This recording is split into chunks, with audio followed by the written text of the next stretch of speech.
আজ খুশির ঈদ, আর সেই উপলক্ষেই বন্দিপুর মোড়লপাড়া ঈদগাহ ময়দানে আজ হাজারে হাজারে ইসলাম ধর্মাবলম্বী মানুষ পবিত্র নামাজে অংশগ্রহণ করেন।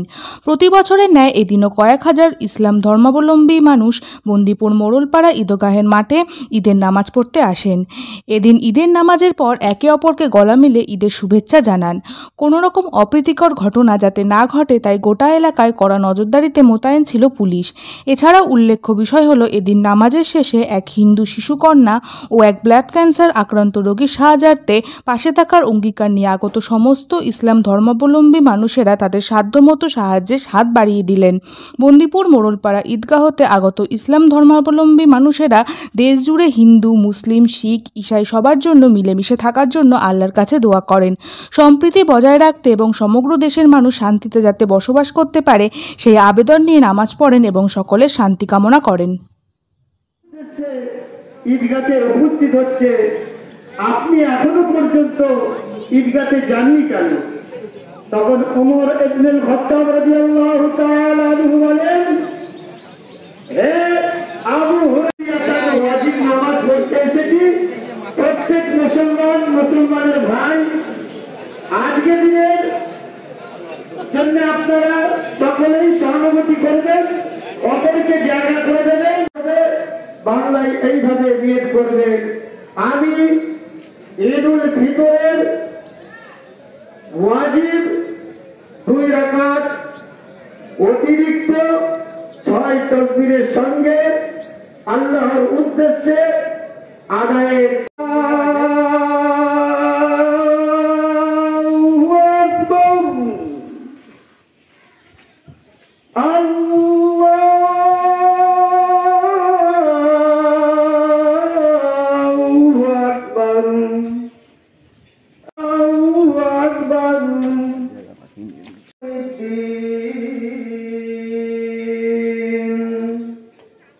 إياك نعبد وإياك نستعين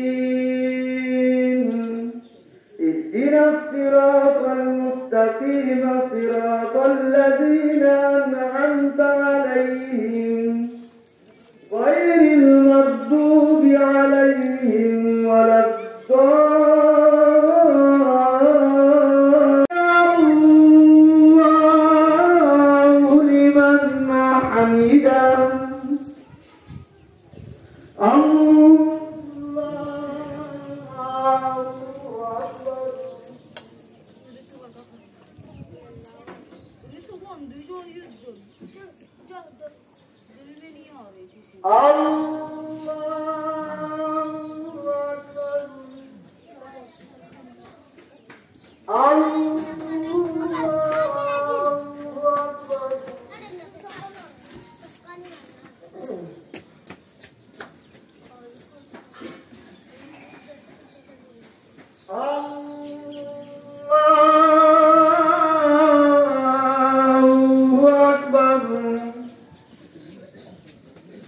الحمد لله رب العالمين الرحمن الرحيم مالك يوم الدين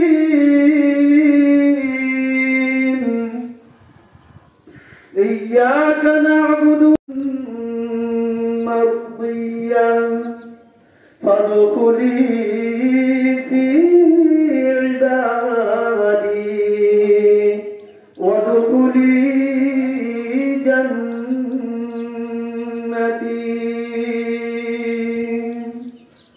الله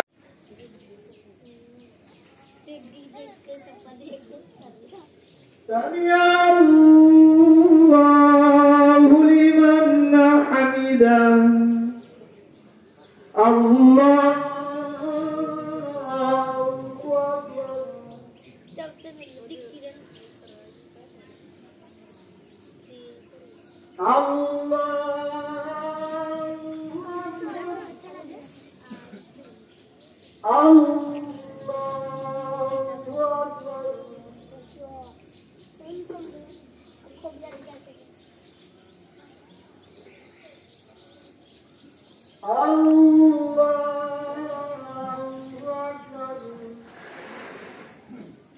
إنك حميد مجيد ربنا ظلمنا أنفسنا আল্লাহ পাক পবিত্র ঈদ উল ফিতরের 2 রাকাত ওয়াজিব নামাজ আদায় করে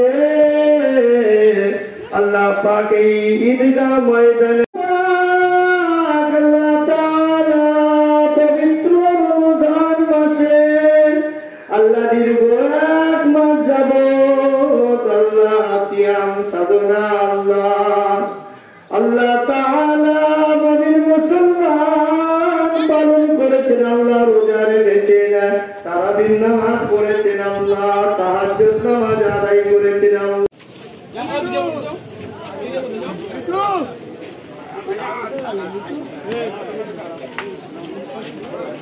ধরে নিয়ে যা পালা যায়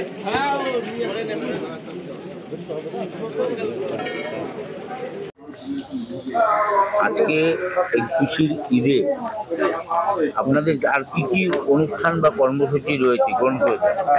দেখুন, এই অনুষ্ঠানটা হচ্ছে আমাদের শুধু মুসলিম সম্প্রদায়ের মধ্যে নয়, এই অনুষ্ঠান আমরা সমস্ত ধর্মের মানুষকে নিয়েই এই অনুষ্ঠানটা করি। যেহেতু এটা আমাদের সবচেয়ে বড় উৎসব, এই উৎসবে আমরা সমস্ত মানুষকে সঙ্গে নিয়েই আমরা এই উৎসবকে পালন করি। এবং এই উৎসব শুধুমাত্র ব্যক্তিগতভাবে আমরা মুসলিম সম্প্রদায়ের মধ্যে সীমাবদ্ধ নয়, এই উৎসব এখন সারা পশ্চিমবঙ্গব্যাপী সমস্ত সম্প্রদায়ের মানুষকে নিয়েই আমরা এই উৎসব করি। আমরা দেখলাম যে এখানে একটা ব্লাড ক্যান্সার রোগী এবং একটা শিশু যে অসুস্থ, তার সাহায্যার্থের জন্য আপনারা হাত বাড়িয়ে দিলেন।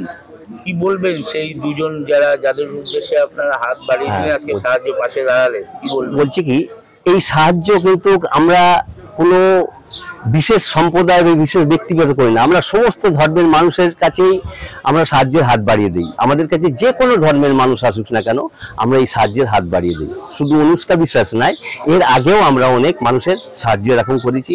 এবং আমাদের এই গ্রামের একটা ঐতিহ্য আছে যে মানুষ কোনোদিন যে কোনো সম্প্রদায়ের মানুষ আসলে কোনো বিমুখ হয়ে ফিরে যায় না। এটাই হচ্ছে আমাদের নীতি আদর্শ। আপনার নাম? আমার নাম শেখ আব্বাস আলী, আমি এই গ্রামেরই বাসিন্দা।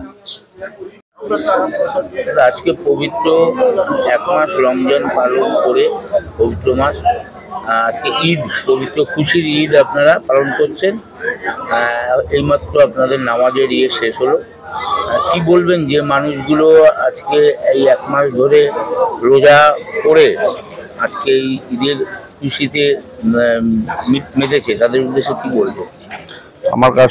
আমার পক্ষ থেকে সবার কাছে একটাই বার্তা থাকবে, পবিত্র ঈদের অনেক অনেক শুভেচ্ছা, ভালোবাসা, অভিনন্দন রইল।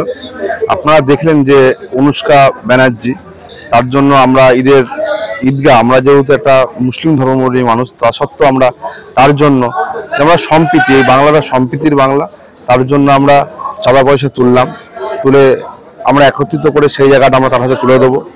আমাদের মধ্যে ইমাম সাহেব আছেন, সেও আমাদের সবসময় সমস্ত রকমভাবে সহযোগিতা করে। আমার একটাই বক্তব্য যে সবাই ভালো থাকুক, সুস্থ থাকুক, আমরা এই বাংলাটাকে সুন্দরভাবে একত্রিতভাবে এগিয়ে নিয়ে যাবো। আর ঈদের প্রতি শুভেচ্ছা রইল। সমাজে কিছু মানুষ এই হিন্দু মুসলমান একটা বিভেদ, ধর্মের মধ্যে একটা বিভেদ তৈরি করছে, তাদের উদ্দেশ্যে আজকে এই পবিত্র ঈদের খুশির দিনে কি বার্তা দেবেন বা কি বলবেন? না, যারা বিভেদ সৃষ্টি করছে তারা মানুষ নয়, আর যারা মানুষের রূপে যারা কাজ করে তারা কোনো বিভেদ চায় না। আমার গাটা কাটলেও যেমন লাল রক্ত বেরোবে, একটা হিন্দু লোকের গা কাটলেও লাল রক্ত বেরোবে। তাই দিনের শেষে আমরা মানুষ, আমরা একসাথে থাকতে চাই। এই বাংলায় যেমন কবিগুরু রবীন্দ্রনাথ ঠাকুরের বাংলা, এই বাংলাটা কাজী নজরুল ইসলামের বাংলা। এই বাংলায় কোনো বিভেদ নেই, আমরা একত্রিতভাবে থাকতে চাই। আমরা দেখলাম যে অনুষ্কা ব্যানার্জির হয়ে আপনারা সবাই এখান থেকে সাহায্যের হাত বাড়িয়ে দিলেন। আজকে একটা মানুষের পাশে দাঁড়ানো, যেটা আপনাদের ঈশ্বর বা আল্লাহ যেই বলুক, একটা মূল ধর্মের যে একটা মূল কথা থাকে যে মানুষের পাশে থাকা, সেইটার নিদর্শন আজকে আপনারা করলেন। কি বলবেন সেই বাচ্চাটার জন্য, কি দোয়া করবে? আমি আল্লাহর কাছে এই দোয়াটাই করি যে বাচ্চাটার জন্য আমাদের এই গ্রামবাসীর মানুষ, যারা সিনিয়র ব্যক্তিরা আছে, যারা এই টাকাটা তুললেন, আমার তার প্রতি আল্লাহর কাছে সবসময় দোয়াটা করি সে সুস্থ হয়ে উঠুক। এবং দেখলেন তো আমরা আজকে তার জন্য সবাই মিলে পাশে থাকলাম এবং এই গ্রামবাসী সবাই মিলে তার পাশে থাকলো। আগামী দিন যদি কোনো পাশে থাকবো আরো। আগামী দিনে আমরা সবাই একসাথে পাশে থাকবো, যদি কোনো রকম অসুবিধা আমরা অবশ্যই তার পাশে আরো বড়ভাবে আকারে থাকবো। আজকে ঈদ উপলক্ষে আর কি কি অনুষ্ঠান বা আর কি কি কর্মসূচি গ্রহণ করেছেন? ঈদ উপলক্ষে আমাদের এখানে তো আমরা নামাজ হলো, এরপরে আমাদের সমস্ত বাড়িতে লোকজন আসবে এবং আমাদের একটা গ্রামের একটা ঐতিহ্য যেটা দীর্ঘদিন ধরে হচ্ছে, আমাদের পাড়ায় ঈদ উৎসব দেখছেন, যুবক সংঘ, ঠিক আছে, এগুলো আমাদের মানে একটা প্রতি বছর একটা বিশাল বড় করে প্রোগ্রাম হয়। এখন 3-4 দিন এই গ্রামের মানুষ তাকিয়ে থাকে এই প্রোগ্রামের দিকে। এই প্রোগ্রামটা চলবে এখন আমাদের। আপনার নাম? আমার নাম মাসুদ লস্কর।